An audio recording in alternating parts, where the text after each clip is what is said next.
part 2 of our little series together. Helen and I were chatting earlier today, and I told her something that a lady called Cynthia Bourgault said about centering prayer, which is quite profound. And that is that centering prayer is very easy to learn, but it's very hard to value. If you struggle with this practice, it won't be because you didn't understand it or learn the practice properly, because it's dead simple. We covered it last week. By the end of today, you'll fully know everything there is to know about the practice itself.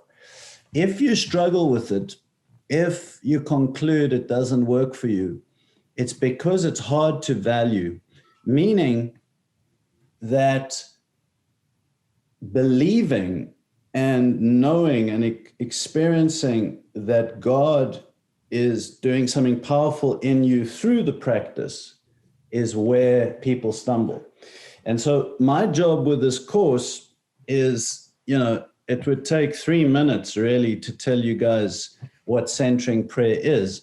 But the reason we're going to take 5 or 6 weeks is because I'm working on the second part mainly, which is that you have faith that something amazing is going to happen to you through the practice. And the way I'm going to do that, centering prayer is a Christian meditational practice, is I'm going to be looking at 5 irrefutable Christian doctrines that anyone who's been around the Christian faith will say, oh, yeah, I recognize that. Yep, I agree with that. That centering prayer rests on these 5. But sadly, for a lot of Christians, those 5 are just concepts. They're just like, yeah, I understand that. I know that. I've heard a sermon about that. But there isn't like an activation that makes those things real in your life, whereas centering prayer in essence activates those 5. And just kind of a cheat, a crib. The 5 are, firstly, the one we addressed last week, which is the foundational premise of the indwelling presence of God. Christians believe that God lives inside of you. Christ lives inside of you. The whole Trinity lives inside of you. And I'm not saying that most Christians live as if that was the case, or even that they experience that at all, or ever even in some cases, but at least they'll say, yep, that's correct. That's in the Bible. Again, centering prayer is so powerful. Even if you just get this and you focus on this for the rest of the weeks we do this together, centering prayer is so powerful because God is here. And in this practice, you're tapping into God. And you're getting past the big barrier to God exploding in you, which is your mind. That's it. But that's big. And that takes a lifetime. And Helen and I were also talking earlier about how, you can just get so busy with work and you can pick up your laptop and you can start, you can do stuff. And obviously the work we do is valuable. But, the one thing I've determined about my life is I don't want to miss the opportunity to really explore and discover what God looks like on this earth in me. Mm-hmm. I don't want to die with only having touched a tiny, tiny fraction of that and still just being full of anxious thoughts, running around chasing money, worrying about stuff, instead of it feels like almost getting onto the front foot of life, and that's living and experiencing the power and the love of God in this life. So that's what centering prayer will do. But what are these 5 things? So number 1, the indwelling presence of God.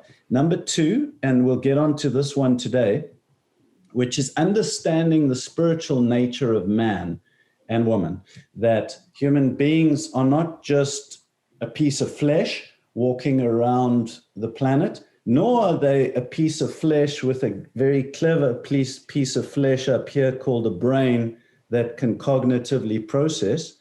They have a spiritual nature. There's a presence to you. And it's that spiritual nature that you're touching on and, in fact, focusing on in centering prayer. The third truth is, I was thinking of getting into it today, but I don't think we're quite there yet, is the truth, the practice of surrender and consent that is demonstrated in Christ's life. He came to die. He came to give himself. He came to surrender. He came to not fight injustice and to yield to death. But there's something about that brings life. And this, I'll be honest, probably the thing that I least grasped as a Christian early on was this idea of dying to self. Again, all of us who've been around Christianity will admit, yeah, I've heard that teaching about dying to self, but I don't know what it means. Does it mean that when I don't feel like it on a Sunday morning and I want to stay in bed, that I go to church? Surely that can't really be what it means. Does it mean dying on a cross on Calvary? It's probably not going to happen to me. So what does it mean? Well, every time you let go of a thought in centering prayer, you're dying to self in a very profound and powerful way that's transforming. And then the fourth one is the idea of the false self versus the true self, or otherwise known as the sinful nature or the Christ nature within you.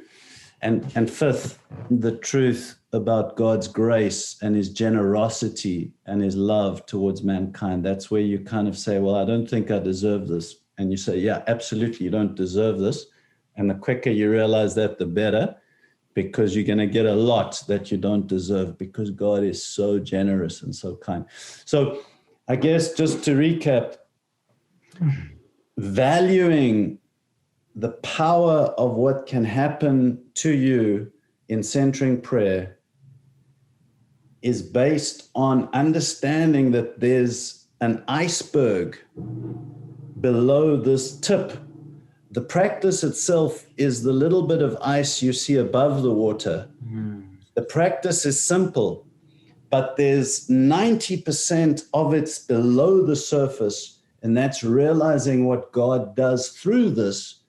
And that's why I'm going to go through those 5 kind of core points that this rests on. So, but let's summarize. What does centering prayer really do? Well, I didn't read this in a book. I can tell you that for me, in 4 years, number one, it connects you to God. You just feel closer than anything to God. It's amazing. You just know. You just experience God. And I want to stress, not necessarily in the 20 minutes itself, but in life. In fact, in the 20 minutes, you might feel there's no God anywhere, but because you're letting go of your mind and you're getting into your spiritual nature and you're opening up this reservoir of the indwelling presence of God, and God is doing stuff, you'll see it after a short amount of time. You'll just know you're walking with God. Secondly, it transforms you. There's a massive transformation that happens. The brokenness, the fallenness, the messed upness of your life just begins to slowly unravel, and you get to the root causes of things.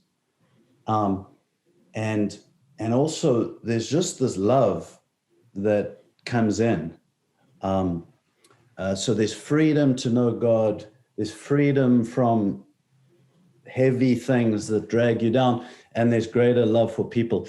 And then finally, and this tends to come later on in centering prayer, but there'll be little sparkles of it along the way, and that's that you're going to discover some awesome supernatural stuff.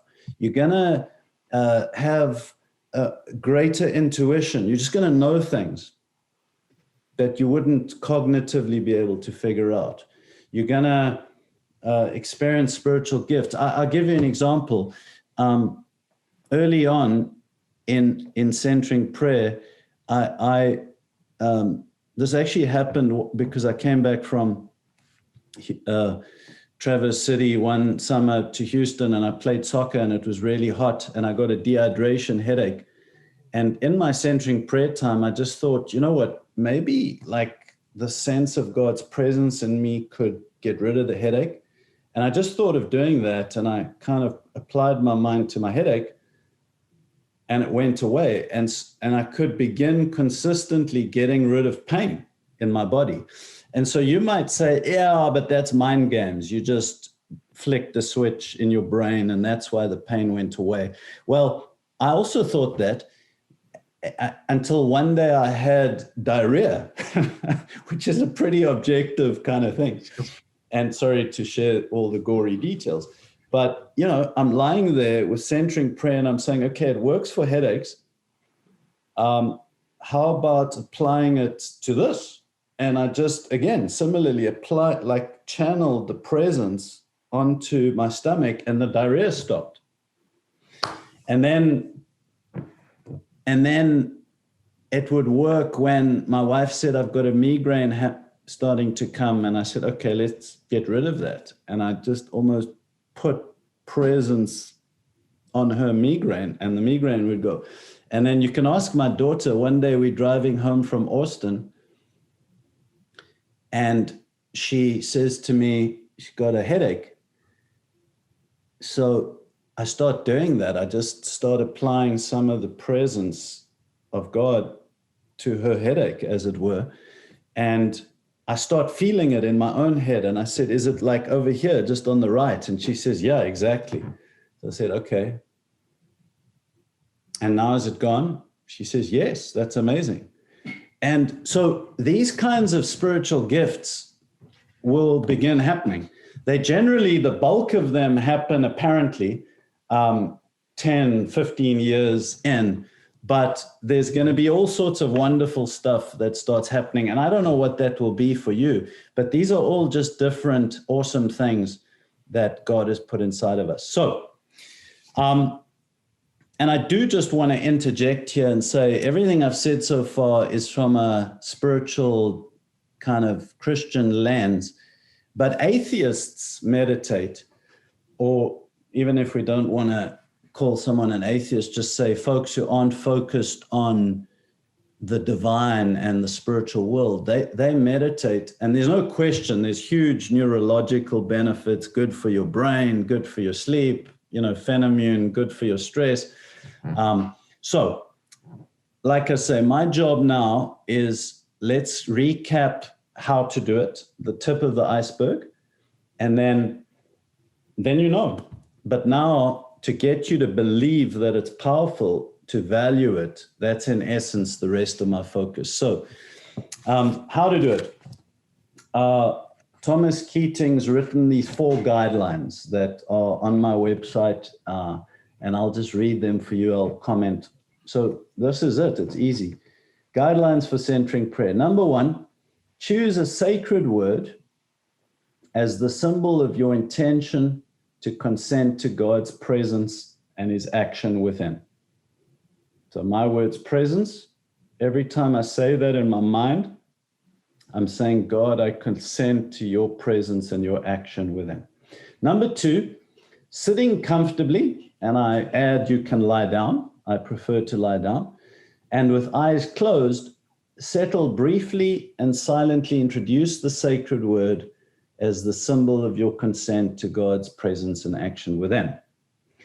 Number 3, when you become aware of thoughts, return ever so gently to the sacred word. There's a lot in that. When you get distracted, you're thinking about what's for dinner, return gently to the prayer. When you're going over the argument you just had with your spouse and how you were right and how terribly they misunderstood you and your emotions are flaring up, then it's even harder, but return ever so gently to the sacred word. And ever so gently is crucial. As you begin this, you're going to get frustrated with yourself, especially the high achieving performance types amongst us. I can't do this, you know?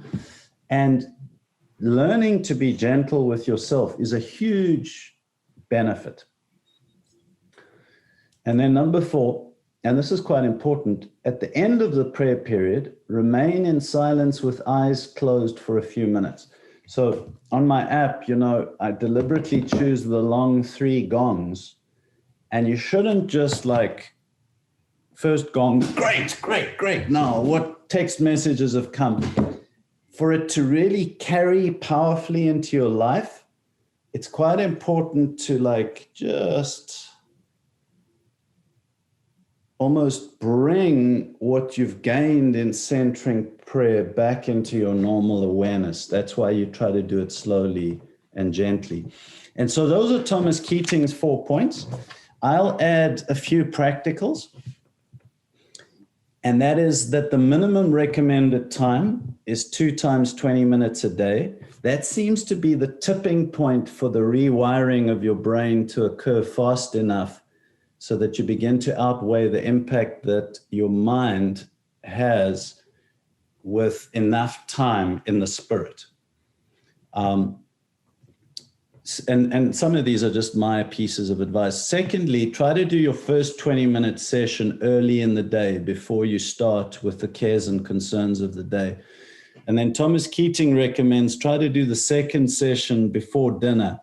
I'll be honest, I hardly ever get that right. And I'm trying to do the second session just before bed, and then I'm falling half asleep.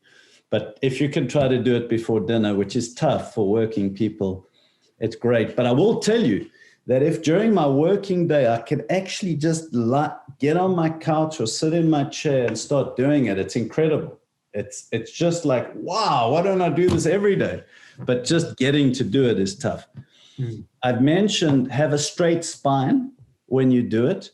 I don't want to spend a lot of time talking about that, but there is just something about oxygen flow, and perhaps it's a spiritual thing, but it's just a lot better with a straight spine. If you scrunched up, it just, I don't know. And then, like I said last time, commit to doing this for at least the duration of this course, but ideally for a full 3 months, and then judge whether it's working.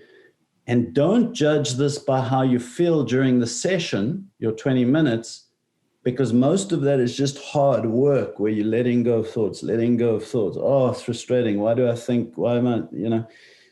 But by how your life looks at the end of that 3-month period, and you'll be amazed. And then finally, your job is just to sit down. Thomas Keating says this. You know what? Cutting through all the instruction, just sit down and do it. And don't worry that you're doing it right, or I wonder if I shouldn't be this and that. Just do it.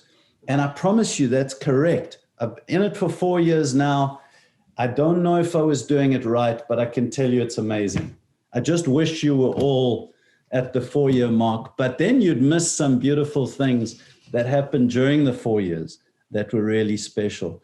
And this is just because it's such a receptive practice. By definition, you're consenting to God to do something in you. And that's why all you have to do is sit.